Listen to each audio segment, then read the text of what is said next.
परी कैसे भी करके अश्वत्थ के करीब जाना चाहती थी। वो बस एक मौके की तलाश में थी। उसने देखा अंश और अगस्त वहां से चले गए हैं। तुझे देखकर परी बहुत ही ज्यादा खुश हो जाती है कि अब उसे अश्वत्थ के साथ थोड़ा अकेले समय बताने को मिलेगा।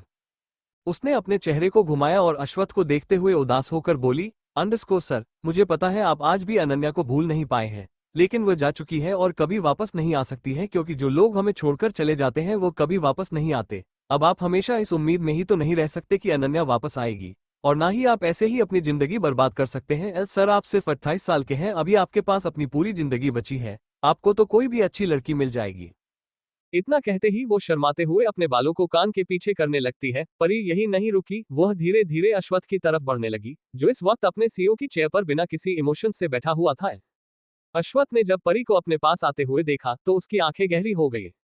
परी के हर एक कदम के साथ अश्वत्थ का गुस्सा भी बढ़ रहा था। परी ने अश्वत्थ के पास पहुंचकर अचानक ही उसके हाथ को पकड़ लिया और शर्माते हुए आगे बोली, अंडरस्कोर सर, मुझे एक मौका देकर देखिए, मैं न सिर्फ आपका बल्कि आशु का भी ध्यान रखूंगी। सर, मैं बहुत ही अच्छी लड़की हूँ, मैं पूरी कोशिश करूंगी कि मैं आपको एक वाइफ का प्यार दूं ताकि आप अनन्या को भूलकर मेरे साथ आगे बढ़ सके। सर, मैं आपको बहुत ही ज्यादा पसंद करती हूँ, प्लीज मुझे एक मौका देकर देखिए। परी को पूरा यकीन था कि अश्वत्थ उसे कभी मना नहीं करेगा, क्योंकि इन एक महीने में उसने बहुत ही ज्यादा हार्ड वर्क किया था। उसने सिर्फ अश्वत्थ से शादी करने के लिए ही आशु का ध्यान रखने का नाटक किया था। यही नहीं, वह हर मुमकिन कोशिश करती थी कि वो अश्वत्थ के ज्यादा से ज्यादा करीब रहे और उसकी नजरों में अच्छा बने। परी के शर्माते हुए चेहरे को देखकर अचानक ही अश्वत्थ के होठों पर डेंजरस स्माइल आ जाती है। उसने परी को खुद से दूर नहीं किया, बल्कि उसके आंखों में देखते हुए अजीब तरह से मुस्कुराने लगा। उसे मुस्कुराता हुआ देखकर परी को गलतफहमी हो गई कि अश्वत्थ शायद उसे पसंद करने लगा है। अश्वत्थ ने परी के हाथ पर अपना हाथ रखते हुए एविल स्माइल करके कहा, अंडरस्को, क्या सच में तुम मुझसे प्यार करती हो?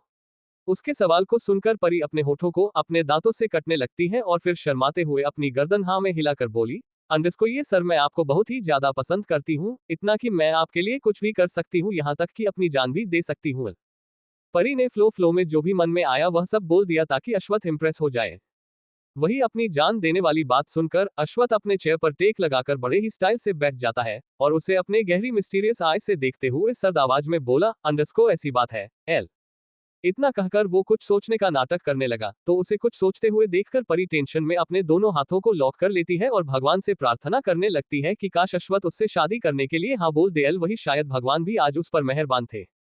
इसलिए अश्वत्थ ने कुछ देर सोचने के बाद बड़े ही मिस्टीरियस वे में परी को ऊपर से नीचे तक अपनी अजीब नजरों से देखते हुए सर्द आवाज में कहा, अंडरस्को, मुझे लगता है कि मुझे इस बारे में सोचने की जरूरत है। आखिर मुझे टेस्ट भी तो करना पड़ेगा कि क्या तुम सच में मुझसे प्यार करती हो। और हाँ, अपनी जान देने वाली बात याद रखना। लास्ट वाली लाइन अश्वत्थ ने इविल स्माइल करते हुए कही थी। आखिर कुछ तो अश्वत्थ सोच रहा था, भले ही ये चीज उसके चेहरे से नहीं पता चल रही थी, पर उसकी आंखें सब बयां कर रही थी। वही परी ने जैसे ही अश्वत्थ की बात सुनी, उसकी खुशी का कोई ठिकाना नहीं रहा। भले ही अश्वत्थ उसे शादी करने के लिए नहीं कहा था, पर उसे रिजेक्ट भी नहीं कर रहा था। वो इस चीज से बहुत ही ज्यादा खुश थी। उसने अश्वत्थ को गले लगाना चाहा, पर अश्वत्थ ने जब उसे घूर कर देखा तो वो उससे दूर हो गई और फिर खुशी से उछलते हुए बोली, अंडरस्को, थैंक यू सर, मैं आज बहुत खुश हूँ, मैं अपना काम करने जाती हूँ, आज मुझे बहुत कम है। इतना कहते ही वो तुरंत केबिन से बाहर भाग जाती है। उसके बाहर जाते ही अश्वत्थ, जिसके चेहरे पर इविल स्माइल थी, वो जोर से हंसने लगता है। उसकी हंसी ऐसी थी मानो कोई शैतान हंस रहा हो। उसकी हंसी पूरे केबिन के माहौल को डरावना बना रहा था। एल कुछ देर हंसने के बाद उसने अपनी चेयर को रोल करते हुए खुद से ही मिस्टीरियस वे में कहा, अंडरस्को, वेलकम टू हेल मिस परी एल। वही दूसरी तरफ परी खुशी खुशी अपने डेस्क पर गई और किसी को मैसेज करने लगी। उसने जल्दी से टाइप किया, प्लान सक्सेस हुआ, अब बहुत जल्द मेरी उससे शादी होगी, तब तक उन दोनों को अपने पास रखना और कहीं जाने मत देना, वरना अगर वो दोनों अश्वत्थ या किसी की भी नजरों में आ गए तो हमारा सारा प्लान चौपट हो जाएगा। एल परी ने इतना टाइप करते ही अपनी आंखों को बंद कर लिया और कुछ सोचने लगी। उसके चेहरे की मुस्कान जा ही नहीं रही थी। तभी उसका फोन बजा तो परी ने एक्साइटेड होकर मैसेज को अपने मन में पढ़ा, अंडरस्को, बस अपने काम पर ध्यान दो एल। ये मैसेज पढ़कर उसकी मुस्कान फीकी हो जाती है। वो गुस्से से दांत पीसते हुए बोली, अंडरस्को, मैं सिर्फ अपने मतलब के लिए तुम्हारे साथ हूँ, वक्त आने दो फिर तुम्हें भी देख लूंगी एल। इतना कहते ही वह अपने फोन को गुस्से से पटक देती है और एक फाइल निकालकर पढ़ने लगती है। वही आर्यन और अनन्या ऑफिस के अंदर आ चुके थे। दोनों ही अपना भेस बदलकर पूरे ऑफिस को गौर से देख रहे थे। उन दोनों ने ही ऑफिस के दो एम्प्लॉय को रास्ते में ही किडनैप कर लिया था और इनकी आइडेंटिटी चुरा ली थी। दोनों ने ही अपने चेहरे पर मास्क लगाया हुआ था। वो दोनों सबकी नजरों से बचते हुए अश्वत्थ जिस फ्लो पर था उस फ्लो पर आ गए। अब तक अर्शी भी अश्वथ के ऑफिस के बाहर पहुंच गई थी। अचानक ही कार से निकलते ही उसे कुछ अपना सा एहसास हुआ। उसे ऐसा महसूस हो रहा था जैसे आर्यन उसके आसपास ही हो। उसका दिल जोरों से धड़कने लगता है और ना चाहते हुए भी उसकी आंखें हल्की हल्की नम हो जाती है। आर्यन का चेहरा याद आते ही उसका हाथ न चाहते हुए भी उसके पेट पर आ जाता है। अर्शी भले ही ऊपर से सख्त थी, पर वह अंदर से पूरी तरह से टूटी हुई थी। जब भी वो अपनी प्रेगनेंसी की रिपोर्ट देखती थी तो हमेशा उसे रोना आ जाता था। उसने अपने इमोशंस को संभाला और अपने चेहरे के भाव को सख्त करते हुए अंदर चली गई। वही अश्वथ कैबिन से अटैच रूम में था। वो अलमीरा से अनन्या और आर्यन की तस्वीर को निकालकर उस पर हाथ फेरने लगता है। अचानक ही उसकी सख्त आंखों से एक आंसू निकालकर उस तस्वीर पर गिर जाती है। अश्वथ कुछ देर उस फोटो को देखने के बाद एक दर्द भरी मुस्कान के साथ बोला, अंडरस्को 1 महीना हो गए, पर तुम दोनों वापस नहीं आए। मुझे पता है मैं बहुत बुरा हूँ, इसलिए ही तुम दोनों मुझे ऐसी सजा दे रहे हो जिससे ना तो मैं ठीक से जी का रहा हूँ और ना ही मर पा रहा हूँ। ये सब कहते कहते उसका गला भर आता है। उसकी आंखों के सामने अनन्या और आर्यन के साथ बताए हर एक पल आने लगते हैं, जिस कारण उसके दिल में एक अनकहा सा दर्द उठने लगता है। एक ऐसा दर्द जो शायद वह किसी को बयां भी नहीं कर सकता था। अश्वथ ने आखिरी बार उस तस्वीर पर अपनी नजर डालते हुए एक फिनकी मुस्कान के साथ कहा, अंडरस्को बहुत जल्द, बहुत ज्यादा मैं सब कुछ सही करने के बाद तुम दोनों के पास आऊंगा। मैं 1 महीने पहले तुम्हारे पास नहीं आ पाया तो क्या हुआ? मेरा मकसद पूरा होने के बाद मुझे तुम दोनों के पास आने से कोई भी नहीं रोक सकता, क्योंकि मुझे अब जिंदा रहना बर्दाश्त नहीं हो रहा। मैं बस तुम दोनों के पास आना चाहता हूँ। मुझे पता है तुम दोनों भी मेरा इंतजार कर रहे होगे। इतना कहते कहते उसकी दोनों ही आंखों से आंसू बहने लगते हैं। ये अश्वथ बहुत ही ज्यादा कमजोर लग रहा था। यह वो अश्वथ नहीं लग रहा था जो एक पत्थर दिल इंसान था। उसने एक गहरी सांस लेकर खुद को संभाल और फिर अलमारी को बंद करके बाहर आ गया। केबिन में वापस आते ही अश्वथ का चेहरा एक्सप्रेशन लेस हो जाता है। उसने अपने कोट को उठाया और बाहर निकल गया। वो जैसे ही बाहर निकाला, अचानक ही उसकी टक्कर अनन्या से हो जाती है और दोनों ही संभल नहीं पाते और जमीन पर गिर जाते हैं। अश्वथ ऊपर था और अनन्या नीचे। उसका मास्क भी थोड़ा नीचे हो गया था पर उसके बाल उसके चेहरे पर आ गए थे इसलिए उसका चेहरा छुप गया था। सिर्फ उसकी गहरी काली आंखें ही नजर आ रही थी, जिन्हें देखते ही अचानक ही अश्वथ का दिल जोरों से धड़कने लगता है। उसकी आंखें भी धीरे धीरे नॉर्मल होने लगती है। वही अर्शी भी अब तक अश्वथ की कैबिन वाले फ्लोर पर आ गई थी। लिफ्ट से निकलते ही उसे फिर से वैसा ही एहसास हुआ कि आर्यन उसके पास है। तो वो अपनी जगह पर रुककर चारों तरफ अपनी नम आंखों से देखने लगती है। वही दूसरी तरफ पीहू इस वक्त एक फ्लैट के सामने तीनों बॉज के साथ खड़ी थी। अहम तो बस पीहू को ही घूर रहा था। उसके इस तरह घूरने से पीहू को बहुत ही ज्यादा गुस्सा आ रहा था, पर वह कुछ भी नहीं कह रही थी। वेद तो बस अपने आसपास देख रहा था, मगर अभिषेक जिसने अपनी मुट्ठियों को भींच हुआ था उसे अजीब सा फील हो रहा था। उसका दिल बार बार उससे कर कह रहा था कि कुछ तो यहाँ ऐसा है जिसकी तलाश और जिसकी चाह उसे थी, पर अभिषेक को अपने अंदर की ये फीलिंग समझ नहीं आ रही थी। उसने अपने एक हाथ को अपने सीने पर रखकर थपथपाते हुए मन में ही कहा, अंडरस्को अभिषेक इस दिल को शांत रखो, वरना यह ऐसे ही धड़कता रहा तो बाहर आ जाएगा, फिर तेरा खेल एक ही बार में खत्म, और पता नहीं मेरे इस दिल को संभालने वाली मेरी जानेमन कहाँ होगी। इतना कहते ही उसके होठों पर एक स्माइल आ जाती है और उसकी आंखों के सामने महिमा का मासूम सा डरा हुआ चेहरा भी। महिमा के बारे में सोचते ही उसका मूड बहुत ही ज्यादा अच्छा हो जाता है। वहीं दूसरी तरफ कंचन जी आशु के लिए किचन में दूध लेने गई थी, जहां पर पहले से ही एक नौकर दूध में कुछ मिला रहा था। उसने जैसे ही कंचन जी को देखा तो उसने जल्दी से उस पुड़िया को छुपाकर अपनी जेब में रख लिया और दूध को कंचन जी के सामने कर दिया। तो कंचन जी ने मुस्कुराते हुए दूध के गिलास को ले लिया और फिर आशु के पास जाने लगी। उनके जाते ही उस नौकर के चेहरे पर एक इविल स्माइल आ जाती है। फिर उसने किसी को फोन करके जल्दी से कहा, अंडरस्को मैडम आपका काम हो गया है, मैंने उस दूध में वह पाउडर मिला दिया है। अश्वथ एकटक अनन्या की बड़ी बड़ी काली आंखों में देख रहा था। अनन्या की आंखों में वो जैसे खोसा गया हो। अनन्या के छुअन से अश्वथ को एक अपना सा एक एहसास हो रहा था। यही हाल अनन्या का भी था। अश्वथ को अचानक ही लगा जैसे कि उसके नीचे लेटी लड़की उसकी अनन्या है। ये सोचते ही उसका दिल जोर से धड़कने लगा। ख्वाबों का कब तक लूं सहारा, अब तो तू अभी जा खुदारा। मेरी ये दोनों पागल आंखें हर पल मांगे तेरा नजारा। समझाओ इनको किस तरह, दिल पर मेरे बस नहीं चलता। अश्वथ की आंखों में एक अनकहे जज्बात उमड़ने लगे। उसने धीरे धीरे अपने कांपते हाथों को अश्वथ के चेहरे की तरफ बढ़ाना शुरू कर दिया ताकि उसका चेहरा देख सके। हाले दिल तुझको सुनाता, दिल अगर यह बोल पाता। अनन्या भी अश्वथ की सख्त मगर हैंडसम से चेहरे में मानो खोसी गई हो। वो दोनों एक दूसरे के बेहद करीब थे। इसलिए वो अश्वथ की बढ़ती धड़कनों को साफ सुन पा रही थी। उसने धीरे से अपने एक हाथ को अश्वथ के सीने पर रख दिया, जैसे उसकी धड़कनों को शांत कर रही हो। बाखुदा तुझको है चाहता, तेरे संग जो पल बीतता, वक्त मैं वह मांग लाता, याद करके फिर मुस्कुराता। जावेद अली। उसके इस तरह हाथ रखने से अश्वथ ने कसके अपनी मुट्ठियों को भींच लिया। उसने अपने एक हाथ से धीरे धीरे अनन्या के बालों को हटाना शुरू कर दिया। तो उसे अनन्या के मुलायम और गुलाबी होठ साफ नजर आने लगे थे। उसके होठों को देखते ही अश्वथ को अनन्या के होठों की याद आ गई, क्योंकि वह बिल्कुल ऐसे ही मुलायम और गुलाबी थे। पता नहीं अश्वथ के दिमाग में क्या आया कि वह धीरे धीरे अपनी गर्दन को नीचे की तरफ झुकाने लगा। उसे देखकर ऐसा लग रहा था जैसे वो अनन्या को किस करने वाला हो, पर वह किस कर पाता उससे पहले ही उसके कानों में अर्शी की आवाज पड़ी, जिसे सुनकर वो एकदम से अपने होश में आया। और जब उसे एहसास हुआ कि वह क्या करने वाला था, तो उसने गुस्से से अपनी मुट्ठियों को भींच लिया। अचानक ही उसकी बॉडी से एक ठंडी आभा निकलने लगी, जिसे अनन्या भी साफ महसूस कर पा रही थी। अर्शी, जिसे आर्यन के होने का एहसास हो रहा था, उसे आर्यन तो नहीं मिला, पर जब उसने देखा कि अश्वथ किसी लड़की के साथ जमीन पर लेटा हुआ है, तो ये देखकर उसकी आंखें छोटी हो गई और उसने उसे तुरंत आवाज लगा दी। भाई, आप क्या कर रहे हैं? इतना कहते ही वो झांक कर अश्वथ के नीचे लेटी लड़की का चेहरा देखने की कोशिश करने लगी। अर्शी को डर था कहीं वो लड़की परी तो नहीं है, क्योंकि अगर ऐसा है तो ये बहुत बड़ी प्रॉब्लम की बात है। वही अश्वथ एकदम से अपनी जगह पर खड़ा हो गया। ये देखकर अनन्या शुक्र मनाने लगी कि अच्छा हुआ अश्वथ ने उसके पूरे बालों को नहीं हटाया था।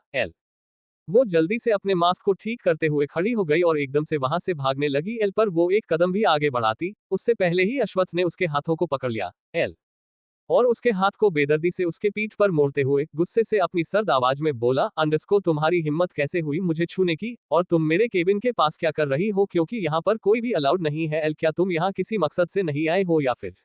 इतना कहते कहते अचानक ही वो रुक जाता है और उसकी आंखों में एक डेंजरस चमक आ जाती है। फिर वो टेढ़ी मुस्कान के साथ अनन्या के बेहद करीब उसके कान के पास जाकर धीरे से मगर बेहद डोमिनेटिंग आवाज में बोला, अंडस्को, कहीं ऐसा तो नहीं है कि तुम मेरे करीब आना चाहती हो और तुम्हें मुझसे प्यार हो गया हो? शायद तुम मिसेज अश्वथ सिंह राठौड़ बनने का ख्वाब देख रही हूँ। अगर ऐसा है तो मैं बहुत जल्द तुम्हारे इस ख्वाब को ही नहीं बल्कि तुम्हें भी इस दुनिया से मिटा दूंगा। इतना कहते ही वो पागलों की तरह हंसने लगता है। उसकी हंसी सुनकर अनन्या बेहद डर जाती है। उसे इस वक्त अश्वथ किसी राक्षस से कम नहीं लग रहा था। वह यहाँ आए तो बड़े ही कॉन्फिडेंस के साथ थी, पर अब उसका सारा कॉन्फिडेंस धरा का धरा रह गया था। अनन्या डरते हुए अपने मन में बोली, अंडस्को, इस बागर बिल्ले को कैसे पता चला कि मैं यहाँ इससे शादी करके इसकी प्रॉपर्टी हड़पने आई हूँ? लगता है ये बहुत चालाक है। ये सोचते ही अनन्या का दिल जोरों से धड़कने लगता है कि अगर इस बागर बिल्ले ने उसे पकड़ लिया तो पता नहीं उसके साथ क्या करेगा। उसे यहाँ से भाग जाना चाहिए। ये सोचते ही वो जल्दी से अपने हाथ को छुड़ाने लगी। पर उसे अपने मास्टर यानी रावण की बात भी याद थी कि उसे किसी भी कीमत पर अपना चेहरा किसी को भी नहीं दिखाना था, इसलिए उसने अपनी गर्दन को झुकाया हुआ था। उसके इस तरह झटपटाने से अश्वथ ने जबरदस्ती उसे ले जाकर अपने केबिन से अटैच रूम के बेड पर बेरहमी से फेंक दिया है। फिर उसे अपनी लाल आंखों से घूरते हुए वार्निंग देते हुए बोला, अंडस्को, बेहतर होगा यही रहो, तुम्हारी खातिरदारी तो मैं वापस आने के बाद करूंगा। तुमने मेरे करीब आकर अच्छा नहीं किया है, तुमने मेरी लिटिल गर्ल की जगह लेने की कोशिश की है, जो मैं बर्दाश्त नहीं कर सकता। बस अपनी सजा के लिए तैयार रहो। इतना कहते ही उसने रूम को बाहर से लॉक कर दिया और अर्शी की तरफ देखने लगा, जो अपना मुंह खोले केबिन के दरवाजे के पास खड़ी होकर उसे ही देख रही थी। उसे देखते ही अश्वथ का चेहरा थोड़ा सा नॉर्मल हो जाता है। तभी अर्शी अपने गले को साफ करते हुए सीरियस आवाज में बोली, भाई, काम हो गया है। मेरे लोग परी पर नजर रखे हुए हैं। मुझे यकीन है हमें बहुत जल्द। वह इसके आगे कुछ बोलती उससे पहले ही अश्वथ का फोन बजा। तो अश्वथ ने फोन की स्क्रीन पर देखा तो उसकी भौहें चढ़ गई, क्योंकि शायद ही इन एक महीने में राठौर मेंशन से उसे कॉल आया हो। आशु के बारे में सोचते ही उसने कॉल तुरंत रिसीव कर लिया, मगर जैसे ही उसने दूसरी तरफ वाले इंसान की बात सुनी, उसका चेहरा बद से बदतर हो गया। कुछ देर बाद अश्वथ और अर्शी दोनों ही हॉस्पिटल में आईसीयू के बाहर खड़े थे। उनके साथ कंचन जी और दादाजी भी थे। कंचन जी का रो रो कर बुरा हाल हो गया था। अर्शी को नहीं पता था किसी इंसान को कैसे चुप कराते हैं, लेकिन फिर भी उसने पूरी कोशिश की कंचन जी रोना बंद कर दे। रोने के कारण उनका पूरा चेहरा लाल हो गया और उनकी सांसें भी फूलने लगी थी। वही अश्वथ कुछ देर तक आईसीयू की तरफ देखता है और फिर अपनी बेहद ठंडी आवाज में उसने पूछा, अंडस्को, ये सब कैसे हुआ? ये सब पूछते वक्त उसने अपनी मुट्ठी को कस के बंद किया हुआ था, जैसे अपने गुस्से को कंट्रोल कर रहा हो। वही कंचन जी, जिनका रोकर बुरा हाल था, इसलिए वो कुछ भी बोल नहीं पा रही थी। उनकी हालत देखकर दादाजी ने खुद को संभालते हुए अश्वथ को बताना शुरू किया, अंडस्को, आशु को भूख लगी थी तो कंचन बहू उसके लिए किचन से दूध लेकर आए, लेकिन आशु ने जैसे ही दूध को पिया अचानक ही वह बेहोश हो गया और उसके मुंह से झाग भी निकलने लगा। हम बहुत ही ज्यादा घबरा गए थे, इसलिए हमने तुम्हें बताया और तुरंत अस्पताल आ गए। इतना कहने के बाद दादाजी खुद को संभालते हुए वहीं पर बैठ गए। उनकी आंखें भी हल्की हल्की नम हो गई थी। वो बस किसी भी कीमत पर आशु को सही सलामत देखना चाहते थे। पूरी बात सुनकर अर्शी और अश्वथ समझ गए कि जरूर किसी ने जानबूझकर ये सब किया है। वो सब कुछ ही रहे थे कि तभी आईसीयू रूम से डॉक्टर अपना मास्क निकालते हुए बाहर निकले। एल इस वक्त उनका चेहरा बेहद सीरियस था। एल उन्हें देखते ही अश्वथ ने एकदम से बिना किसी भाव से पूछा, अंडरस्को, मेरा बेटा कैसा है?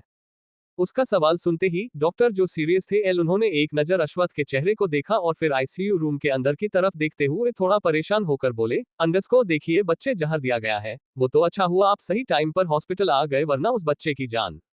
शट अप, अगर इससे आगे एक भी शब्द बोला तो शायद आप जिंदा नहीं रहेंगे। आशु की मरने वाली बात सुनते ही अश्वथ एकदम से भड़क गया और उसने अपने दांत भेजते हुए डॉक्टर को धमकी दे दी। उसे इस तरह भड़कते हुए देखकर डॉक्टर के डरते हुए 2 कदम पीछे हो गए, फिर अपने पसीने को पोंछने लगे। वहीं दूसरी तरफ परी जिस लड़के के साथ हमेशा रहती थी, उसके साथ ही कॉफी शॉप में बैठी हुई थी। एल वह कॉफी का एक सिप लेते हुए हंसते हुए बोली, अंडरस्को, अब तक तो वह बच्चा मर भी गया होगा। मुझे यकीन नहीं हो रहा कि अश्वथ ने मुझसे शादी करने के बारे में सोचने को कहा है। एल वह जरूर हाँ बोलेगा, देखना, बस उस बच्चों को मारने दो और मुझे पूरा यकीन है उस जहर से वह जरूर मर जाएगा। उसकी बात सुनकर उसके सामने बैठे लड़के ने अपने भौहें चढ़ा ली और फिर एविल स्माइल करके बोला, अंडरस्को, क्या तुमने कभी सोचा है अगर अश्वथ को इस बार में पता चल गया तो वह तुम्हें जिंदा नहीं छोड़ेगा? उस लड़के के इतना कहते ही अचानक की परी के हाव भाव बदल जाते हैं, क्योंकि उसने तो इस बारे में सोचा ही नहीं था। उसने बिना सोच समझे ही आशु को जहर दिलाया था। अब उसके चेहरे पर घबराहट नजर आने लगी और उसका दिल भी डर के मारे जोरों से धड़कने लगा था। उसे यूं डरता हुआ देखकर उसके सामने बैठा लड़का जोर से हंसने लगता है, जैसे उसका मजाक उड़ा रहा हो। वहीं दूसरी तरफ आर्यन, जो अश्वथ केबिन वाले फ्लोर पर छिपा हुआ था, वह धीरे धीरे बाहर निकला। अश्वथ के केबिन का डोर बाहर से लॉक था। एल आर्यन के लिए इसे खोलना कोई बड़ी बात नहीं थी, क्योंकि चोरी करने के दौरान आर्यन ने कई लॉक्स तोड़े थे। वो लॉक तोड़कर बड़ी ही आसानी से केबिन में घुस गया था एल, मगर उसके लॉक तोड़ते ही अश्वथ, अंश और अगस्त के फोन पर एक नोटिफिकेशन आया। यही नहीं, सिक्योरिटी रूम में एक अलार्म भी बजने लगा एल, जिससे आर्यन बेखबर था। इतना कहते ही वो आराम से सोफे पर वापस से बैठ जाता है। उसे देखकर ऐसा लग रहा था जैसे अगर पीहू उसे लेकर नहीं गई तो वो वहां से हिलने भी नहीं वाला था। पीहू वैसे ही अहम से परेशान थी, मगर इस बार उसने अपने दांत भींच लिए थे। एल उसे लगा कि अहम को एक सबक की जरूरत है, इसलिए उसने कहा, अंडरस्को, ठीक है, मेरे साथ चलो। इतना कहते ही वह एक रूम की तरफ जाने लगती है तो अहम भी उसके पीछे चला गया। ये देखकर वेद और अभिषेक अपने कंधे उचका देते हैं। वही अहम जैसे रूम में पहुंचा, पीहू ने दरवाजा बंद कर दिया और उस पर हमला कर दिया। पर अहम बहुत तेज था, उसने कसके पीहू की कलाई को पकड़ा और उसे घुमाते हुए बेड पर धक्का दे दिया। पीहू जैसे ही बेड पर गिरी तो अहम जल्दी से उसके ऊपर जाकर और उसके दोनों हाथों को कसके पकड़कर उसे मुस्कुराते हुए देखने लगता है। भले ही उसके होठों पर मुस्कान थी, पर उसकी आंखों में सिवाय बदला और नफरत के कुछ भी नहीं था। उसने जब देखा कि पीहू झटपटा रही है तो उसमें अपने एक हाथ से उसके गालों को पकड़कर एक चिढ़ाने वाली मुस्कान के साथ कहा, अंडरस्को, ओ पीहू, क्यों इतना झटपटा रही हो? और कौन सा ये पहली बार है कि हम एक ही बिस्तर पर एक साथ हैं? याद करो, सालों पहले भी हम दोनों एक ही कमरे में एक ही बिस्तर पर, वो भी बिना कपड़ों के, बहुत कुछ कर चुके हैं। एल, क्या तुम्हें वो रात याद है? मुझे तो अच्छे से याद है, क्योंकि मैं वो रात कैसे भूल सकता हूँ जब हम दोनों एक हुए थे। एल और शट अप। पीहू ने देखा कि अहम अपनी लिमिट्स क्रॉस कर रहा है तो वह गुस्से से चिल्लाए। उसे चिल्लाते देखकर अहम उसे गुस्सा दिलाने के लिए आगे बोला, अंडरस्को, आज भी तुम्हारा वो स्पर्श, तुम्हारी मुलायम बॉडी, तुम्हारी छुअन सब याद है मुझे। तुम सच में बहुत खूबसूरत और हॉट हो, मन कर रहा है कि आज मैं वो सब फिर से करूँ। अहम के इस तरह बोलने से पीहू का चेहरा गुस्से से लाल हो गया था। एल उसने खुद को छुड़ाने की बहुत कोशिश की, पर अहम ने उसे नहीं छोड़ा। मगर फिर अचानक ही वो उससे अलग हो गया और अपने हाथों को ऐसे साफ करने लगा जैसे किसी गंदी चीज को छू लिया हो। ये देखकर पीहू ने अपनी मुट्ठी को बंद कर लिया। एल ये देखकर अहम रूम के बाहर जाते हुए बोला, अंडरस्को, मैं अहम हूं और अब मैं गंदी चीजों को हाथ नहीं लगाता, इसलिए चिंता मत करो, तुम सेफ हो। वहीं दूसरी तरफ रावण को पता चल चुका था कि अनन्या और आर्यन घर से गायब हो चुके हैं। उसने पूरे घर में अनन्या और आर्यन को ढूंढ लिया था। वह दोनों तो उसे नहीं मिले, पर एक चिट्ठी जरूर मिली जिसमें साफ लिखा था कि वह दोनों मुंबई शहर जा रहे हैं। मुंबई शब्द पढ़ते ही रावण की आंखें गुस्से से लाल होने लगती है। वहां फैन भी चल रहा था, जिस कारण उसके लंबे घने काले बाल लहरा रहे थे और उसके चेहरे पर आ रहे थे। वो इस वक्त किसी डेविल से कम नहीं लग रहा था। उसने चिट्ठी को गुस्से से मरोड़ते हुए दांत पीस कर कहा, अंडरस्को, तुम दोनों ने अच्छा नहीं किया। मैं किसी भी कीमत पर तुम्हें उस अश्वत्थ से नहीं मिलने दूंगा, चाहे जो हो जाए, पर उसके लिए मुझे मुंबई के लिए निकलना होगा। इतना कहते ही वो जल्दी से अपने सामान को पैक करने लगा ताकि वो मुंबई के लिए निकल सके। आशु ठीक तो नहीं हुआ था, लेकिन उसे होश जरूर आ गया था। होश में आते ही वो बार बार मम्मा मम्मा चिल्लाने लगा। उसकी हालत और भी ज्यादा खराब हो रही थी। ये देखकर डॉक्टर ने चिंता भरी आवाज में कहा, अंडरस्को, देखिए, हम बच्चे की बॉडी से जहर तो निकाल देंगे, लेकिन इसे सिर्फ माँ की जरूरत है, जो आशु को पूरी तरह से ठीक कर सकती है। इसलिए बेहतर होगा आप इनकी माँ को बुलाएं। इतना कहते ही डॉक्टर वहां से चले जाते हैं, पर उनकी बात सुनकर अश्वत्थ किसी गहरी सोच में चला जाता है। वार्ड में कंचन जी भी मौजूद थी। उन्होंने जैसे ही डॉक्टर की बात सुनी वह अपना सर पकड़कर बैठ गई। फिर उन्होंने देखा अश्वत्थ किसी गहरी सोच में घूम था। तो वो उसे समझाते हुए बोली, अंडरस्को अश्वत्थ, मुझे पता है अनन्या के अलावा कोई दूसरी लड़की तुम्हें कभी पसंद नहीं आएगी और ना ही वह अनन्या की जगह ले सकती है। आशु को एक माँ के प्यार की जरूरत है। और वो तुम ही हो जिसने अनन्या के जाने के बाद उसकी सारी जिम्मेदारी ली थी। इसलिए तुम्हें उसके लिए एक माँ को लाना ही होगा, पर याद रखना वह परी नहीं होनी चाहिए। उसे छोड़कर तुम किसी से भी शादी कर लोगे, मैं उस लड़की को अपना लूंगा। इतना कहते ही वो तुरंत वार्ड से बाहर चली जाती है। कंचन जी परी को अब बिल्कुल भी पसंद नहीं करती थी। वहीं उनकी बात सुनकर अश्वत्थ आशु को देखने लगता है, जो बार बार मम्मा मम्मा चिल्ला रहा था। अश्वत्थ ने अपने एक हाथों को उसके माथे पर रख दिया और सहलाने लगा। ये सब करते वक्त भी उसके चेहरे पर कोई भी इमोशंस नहीं थे। वही आशु को जैसे ही अपने माथे पर एक हाथ महसूस हुआ, उसने तुरंत अपनी आंखें खोल दिए। उसने जैसे ही अश्वत्थ को अपने पास देखा तो वो रोते हुए बोला, अंडरस्को डैडी डैडी, आपने लगा था मम्मा आएगी, पल मम्मा कहाँ है? अब बेबी को मम्मा चाहिए, मम्मा चाहिए, मम्मा चाहिए। आशु बस एक ही रट लगाए हुए था। चिल्लाते चिल्लाते उसका चेहरा लाल हो गया था और सांस भी फूलने लगी थी। ये देख अश्वत्थ ने तुरंत उसे अपनी गोद में उठा लिया और उसके पीठ को सहलाते हुए उसे शांत करने लगा। धीरे धीरे आशु शांत हो गया और सो गया। अश्वत्थ को जब उसकी भारी सांसें महसूस हुई तो उसने बिना किसी भाव से अपनी नजरें झुकाकर आशु के छोटे से चेहरे को देखा, जो मुरझाया हुआ था। आशु के चेहरे को देखते ही अचानक उससे केबिन के बाहर का सीन याद आ जाता है, जब वो अनन्या से टकराया था। अश्वत्थ को भले ही नहीं पता कि वो लड़की कौन है, पर उसका एहसास उसे अनन्या जैसा लग रहा था। अचानक ही ये सब सोचते ही उसके होठों पर एक मुस्कान आ जाती है। वो आशु के बालों को सहलाते हुए मिस्टीरियस मुस्कान के साथ बोला, अंडरस्को, वो तुम ही हो जो मेरे बच्चे की माँ बनेगी और मेरे बच्चे की होने वाली माँ। तुम्हारा स्वागत है इस किंग के हिल में। इतना कहते ही अश्वत्थ अजीब तरह से हंसने लगता है। अश्वत्थ की आंखों में एक इविल चमक थी, जिसे देखकर साफ पता चल रहा था कि उसके दिमाग में इस वक्त कुछ खतरनाक चल रहा है। अंश किसी काम से राठौर विला आया हुआ था, क्योंकि स्टडी रूम में कुछ ऐसी फाइल थी जिसकी जरूरत उसे थी। वह जैसे ही स्टडी रूम से बाहर निकलकर एक रूम से गुजरा, अचानक ही उसके कदम अपनी जगह पर रुक गए और न चाहते हुए भी वह रूम के अंदर की तरफ देखने लगा। देखते ही देखते अंश के कदम अंदर की तरफ जाने लगे। अंदर पहुंचते ही उसने अपनी नजरों को चारों तरफ घुमाकर देखा, जैसे किसी को ढूंढ रहा हो। पर जब कोई भी उससे नजर नहीं आया तो वो पीछे पलट कर वहां से जाने लगा। वो अभी एक कदम चला ही था कि तभी उसके कानों में वॉशरूम के डोर खुलने की आवाज आई, जिसे सुनते ही वह अचानक ही अपनी जगह पर रुक जाता है। वही कनिका वॉशरूम से निकलकर जैसे ही रूम में आई, उसने एक जाना पहचाना सा फिगर देखा, जिसे देखते ही उसकी आंखें हल्की सी नम हो गई और उसने कसके अपनी मुट्ठी को बंद कर लिया। कनिका ने जैसे ही एक जाने पहचाने इंसान को देखा तो उसकी आंखें नम हो गई। अचानक ही उसके अंदर कई सारे इमोशंस की बौछार हो जाती है, जिन्हें कंट्रोल करने के लिए उसने अपनी मुट्ठी बंद कर लिए। उसने अपनी मुट्ठी को इतनी जोर से बंद किया था कि उसके हाथ के नाखून भी उसकी हथेलियां पर चुभने लगे, जिस कारण उसके मुंह से एक हल्की सी आह निकल जाती है। वही अंश जा रहा था कि तभी कनिका की इस आह को सुनकर वो रुक जाता है। उसका दिल भी जोरों से धड़क रहा था, इतनी जोर से कि जैसे उसके सीने को चीरकर ही बाहर निकल आएगा। पर अंश ने अपने इमोशंस को चेहरे पर नहीं आने दिया और ना ही खुद पर हावी होने दिया। उसे अपने इमोशंस को छुपाना बहुत ही अच्छे से आता था, इसलिए उसने खुद को शांत किया और कनिका की तरफ पलट गया। कनिका, जिसने कितने ही अंश को नहीं देखा था, आज उसे अपने इतने करीब देखकर वह अब और खुद को कंट्रोल नहीं कर पाए और अंश गले रखकर फूटकर रोने लगी। उसने अंश को इतनी जोर से पकड़ा हुआ था कि जैसे अगर उसकी पकड़ उस पर ढीली हुई तो वह उस छोड़कर भाग जाएगा।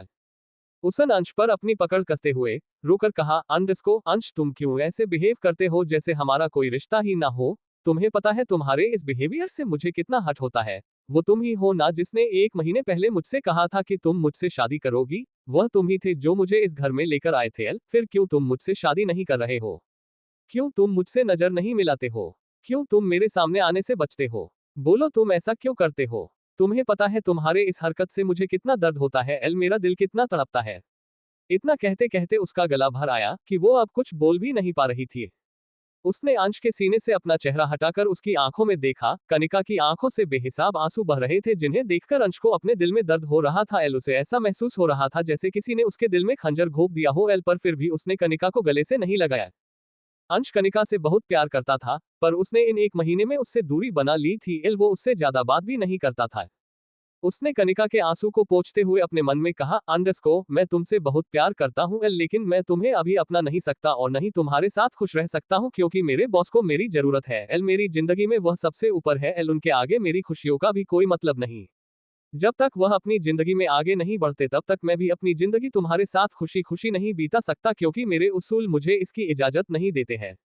अपने मन में इतना कहते ही उसने कनिका के आंसू को पोंछा और उससे एक कदम दूर होकर कहा, अंडस्को, तुम जैसा सोच रही हो वैसे कुछ भी नहीं है एल, मुझे लगता है तुम्हारी हालत ठीक नहीं है, तुम्हें थोड़ी देर आराम करना चाहिए।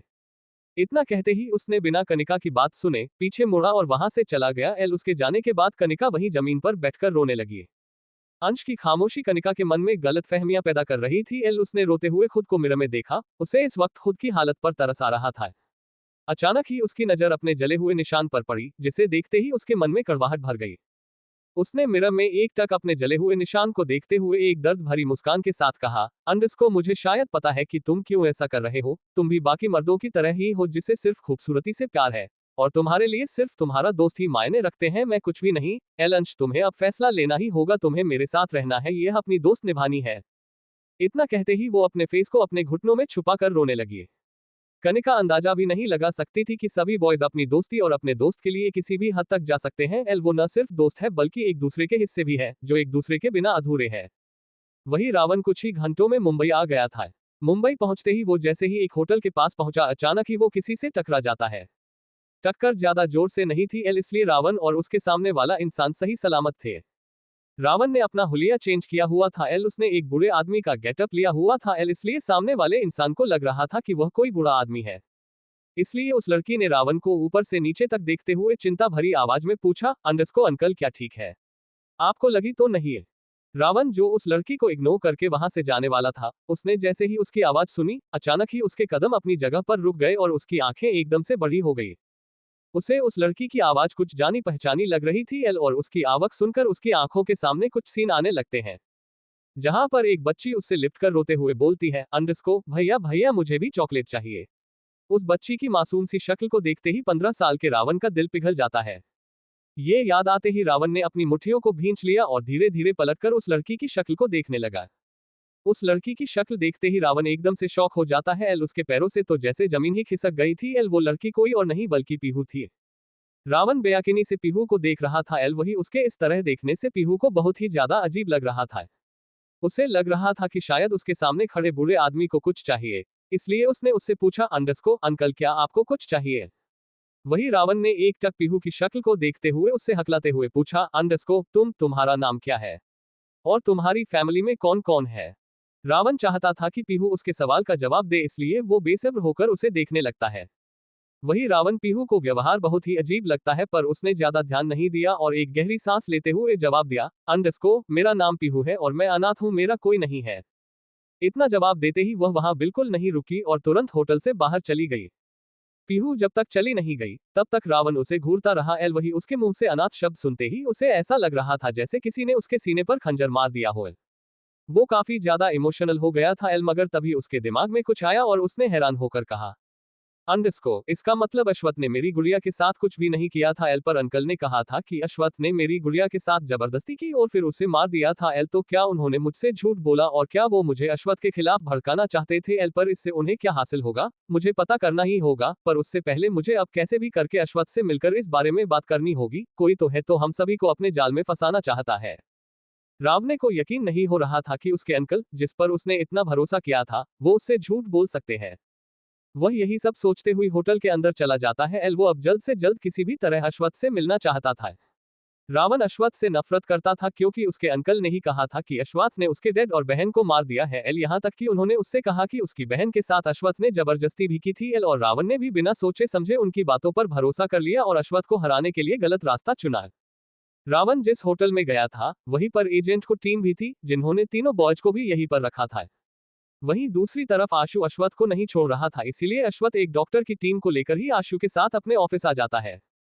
उसके चेहरे पर कोई भी इमोशंस नहीं थे, इसलिए डॉक्टरों की या किसी की भी हिम्मत नहीं हो रही थी कि वो अश्वथ से कुछ बोल दे। कैबिन में पहुंचते ही अश्वथ ने एक नजर आशु को देखा और फिर अपने केबिन से अटैच रूम को। अश्वथ जब केबिन में आया था तब वहां कई सारे गार्ड्स खड़े थे जिन्हें उसने बाहर भेज दिया था। उसने जैसे ही रूम के डोर को ओपन किया, उसने देखा एक लड़का और एक लड़की अपने चेहरे पर मास्क लगाए ही बेड पर बैठे हुए थे और शायद यहां से भागने की प्लानिंग कर रहे थे। इसलिए ही अश्वथ को देखते ही दोनों एकदम से चौंक जाते हैं और एक दूसरे से बात करना बंद कर देते हैं। अनन्या और आर्यन अश्वत्थ को ऐसे देख रहे थे जैसे उसने यहाँ पर आकर बहुत बड़ी गलती कर दी हो। एल पर जैसे ही दोनों की नजर अश्वत्थ की गोद में क्यूट से आशु पर पड़ी तो दोनों के मन में एक ही बात आई, एल क्या ये क्यूट और प्यार सा बच्चा इस बिगड़ेल और घमंडी अमीरजादे का बेटा है? ये सोचते ही वो दोनों एक दूसरे को हैरानी से देखने लगते हैं। तो आर्यन ने अनन्या की कान में धीरे से कहा, अंडरस्को चोरों की रानी अनन्या, ये बच्चा बिल्कुल मेरी तरह ही क्यूट और इनोसेंट है। क्या भगवान को इसे मेरा बेटा नहीं बनाना चाहिए था? एल लगता है गलती से इसके घर डिलीवर हो गया है मेरा आइटम। एल कैसा रहेगा अगर हम इसकी प्रॉपर्टी के साथ साथ इस बच्चे को भी चोरी कर ले? मुझे अब ये बच्चा भी चाहिए। इतना कहकर वो अपनी चमकती आंखों से आशु को देखने लगता है तो वही अनन्या के मन में भी यही ख्याल चल रहा था। उसने भी धीरे से आर्यन से कहा, अंडरस्को तुमने सही कहा, मुझे भी अब ये बच्चा चाहिए। हम इस बच्चे को चोरी करके यहाँ से भाग जाएंगे और यह बागर बिल्ला कुछ नहीं कर पाएगा।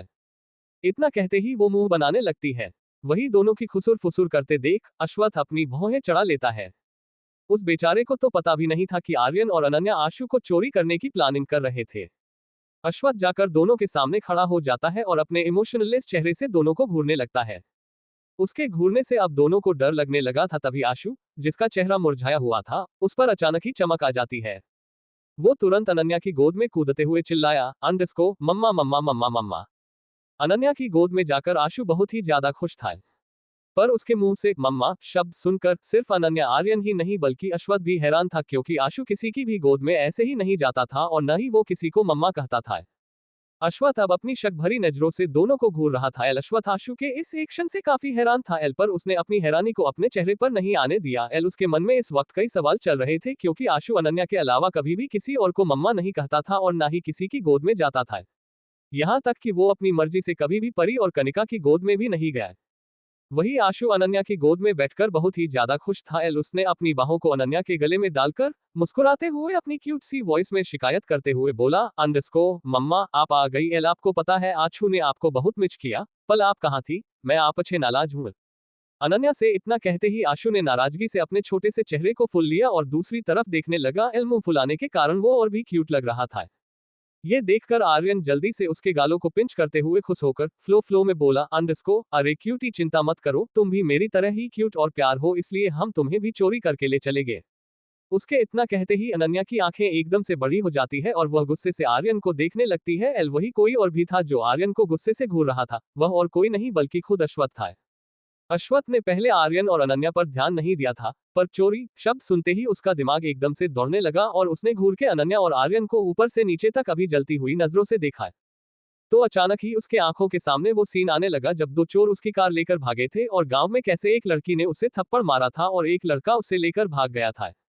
ये सीन उसकी आंखों के सामने किसी फिल्म की तरह चल रही थी। फिर उसने दोबारा आर्यन और अनन्या को देखा तो एकदम से उसने पहचान लिया कि उसके सामने जो दो इंसान बैठे हैं वह कोई और नहीं बल्कि वही चोर थे जिन्होंने उसकी कार को चुराया था।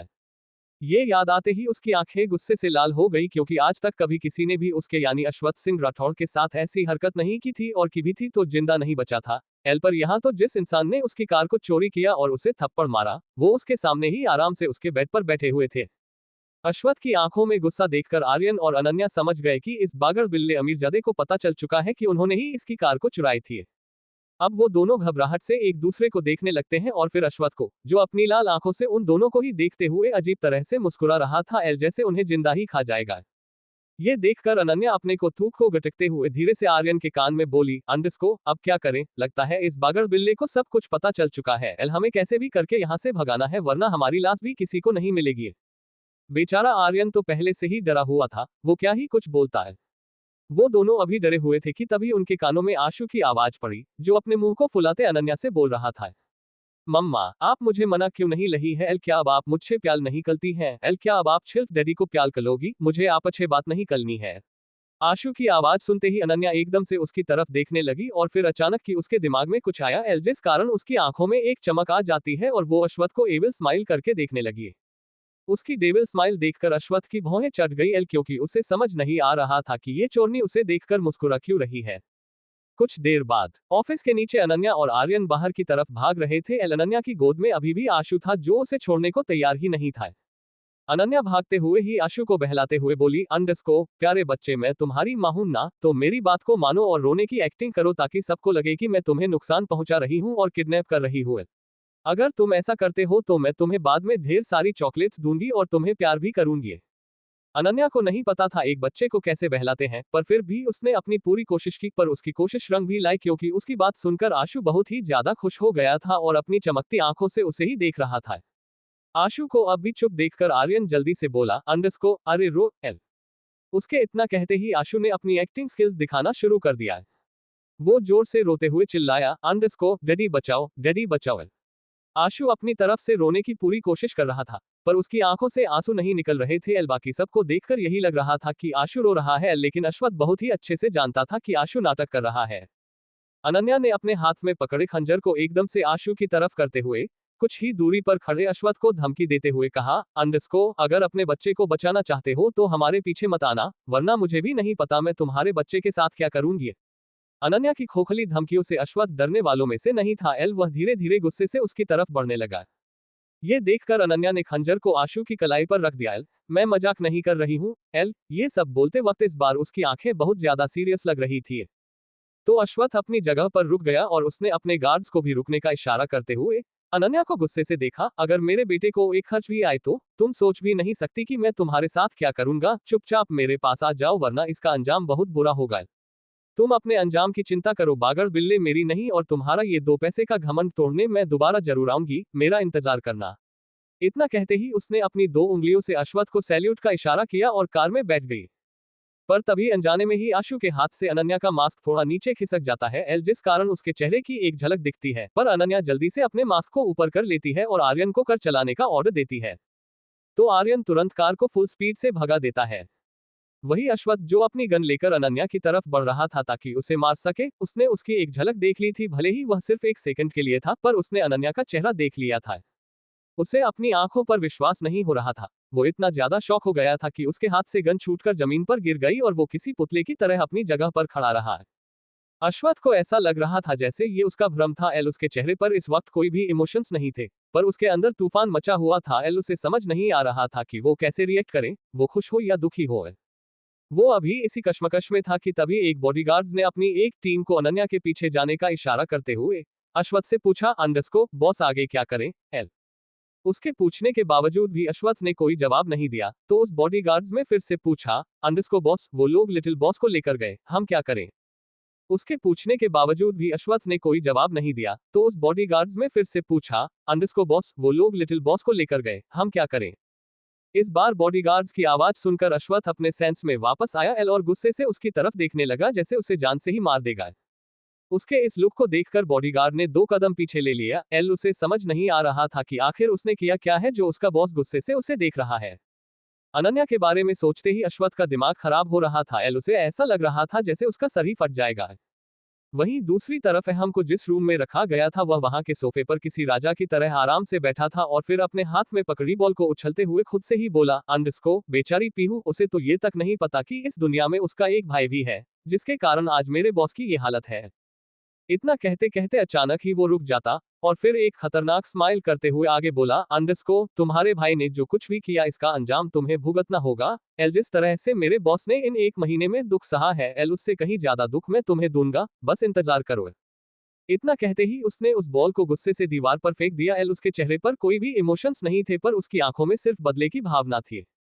वहीं अभिषेक और वेद एक ही रूम में थे एल। उन दोनों को तो जैसे किसी चीज से कोई मतलब ही नहीं था एल। दोनों बेड पर आराम से घोड़े बेचकर ऐसे सो रहे थे जैसे 5 स्टार होटल में पिकनिक मनाने आए हो एल। वहीं परी राठौर मेंशन में परी आई हुई थी एल। वह यहाँ पर जानबूझकर आई थी ताकि यह आशु के मरे हुए शरीर को देख सके। वो बहुत ज्यादा खुश नजर आ रही थी, पर हाल में जाते ही उसने देखा कनिका के अलावा वहां कोई नहीं था एल। ये देखकर उसकी भौहें चढ़ गई। वह वहां से जाने ही वाली थी कि तभी उसके दिमाग में पता नहीं क्या आया और वो वापस से कनिका के सामने जाकर खड़ी हो गई। कनिका जो अपने फोन में कुछ कर रही थी, उसने जैसे ही परी को अपने सामने देखा तो वो उसे इग्नोर करके वहां से जाने लगी। ये देखकर परी को गुस्सा तो बहुत आया, पर उसने किसी तरह अपने गुस्से को कंट्रोल किया और कनिका का मजाक उड़ाते हुए कहा, अंडरस्को वैसे मैंने सुना है अंश आजकल तुम पर ध्यान नहीं देता है। हाँ देगा भी कैसे, अब कौन ही लड़का एक ऐसी लड़की को पसंद करेगा जिसके शरीर पर जले का निशान हो। उसकी कड़वी बातें सुनकर कनिका जो जा रही थी उसके कदम अपनी जगह पर ही रुक गए और उसने कस के अपनी मुट्ठी को बंद कर लिया। पर उसने परी की बात का जवाब नहीं दिया। एल वही कनिका को कुछ ना बोलते देख परी डेविल स्माइल करके आगे बोली, अंडरस्को कनिका मेरी बात मानो, या तो तुम अंश को छोड़कर चली जाओ या तो फिर उसे उसके दोस्तों से अलग कर दो, क्योंकि उसके सभी दोस्तों ने उसे अपने वश में कर रखा है। एल वो सिर्फ उनकी बात ही सुनता है। अगर उसके किसी भी दोस्त ने उससे ये कह दिया कि वह तुम्हें छोड़ दे तो अंश तुम्हें खुशी खुशी छोड़ देगा, फिर तुम्हारी क्या इज्जत रह जाएगी। एल आखिर उसकी नजर में तुम्हारी वैल्यू ही क्या है। परी ने इतना कहा ही था कि तभी कनिका एकदम से पलटी और उसे उंगली दिखाते हुए चिल्लाकर बोली, अंडरस्को शट अप, दोबारा ऐसी बातें मत करना। एल उसको इस तरह भड़कते हुए देखकर परी हंसने लगती है। एल और फिर अपने हाथों को बांधकर उसने उससे सवाल किया, अंडरस्को अच्छा तो बताओ आखिर मैंने गलत क्या कहा है। अंश के दिन में पहली जगह जिसकी है वो उसका दोस्त है, तुम नहीं। क्या मैं कुछ गलत कह रही हूँ। परी कनिका को भड़काने की कोशिश कर रही थी क्योंकि वो चाहती थी कि सभी दोस्तों के बीच दरार आ जाए। एल वही उसकी बात सुनकर कनिका भी एक गहरी सोच में चली गई। ये देखकर परी डेविल स्माइल करने